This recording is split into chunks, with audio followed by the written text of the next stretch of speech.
Most people today think that the new moon is the dark moon with no light, that it means the dark crescent, the moon you can't even see. But scripture gives us clues that point to something very different. First, let's understand how this happened. The concept of the new moon being spotted by the sliver, confirmed by 2 witnesses, actually comes from later rabbinic Judaism in the Talmud, not from the original Torah. The concept of using the sliver moon to spot the new moon actually comes from ancient Babylonian practices. The Bible itself never commands anyone to go out to watch for a crescent moon and confirm it with witnesses.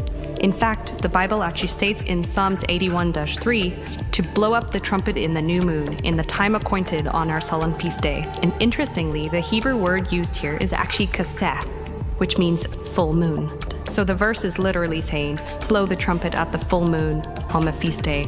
That means the true new moon marker was never darkness, it was fullness. And Numbers 10:10 says, in the beginning of your months ye shall blow with the trumpets. Enoch 78:11 states, its light is full in the sky, and on the first day it is called the new moon, for on that day gay light rises on it. This is clearly referring to the full moon, not the new moon, which is dark. Isaiah 1:13 states, your new moons and your appointed feasts my soul hateth. They are a trouble unto me, I am weary to bear them. This is another clue that God is not happy with how the new moons and appointed times have become an abomination.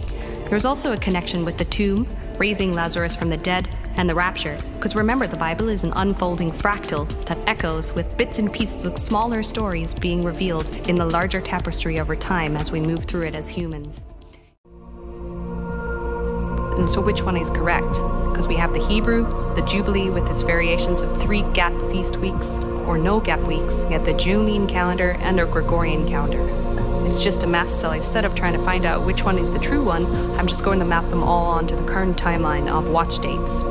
But first, let's just look to see if there's any real evidence of the Jubilee being used in Scripture.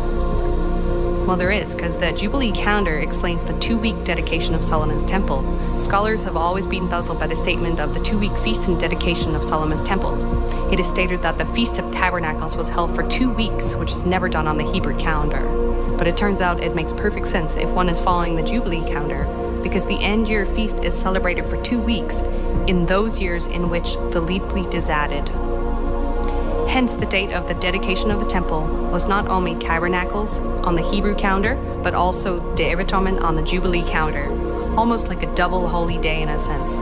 Noah's Ark also has some clues. In the story of Noah's Ark, the dates that the rain began to fall, the Ark rested, and they left the Ark, all 3 dates are explicitly given in the account, but none of these dates is considered holy. Why would that be? If they have no significance, then why did the Lord include them in the sacred history? Well, all 3 of those dates would fall on holy days on the Jubilee calendar.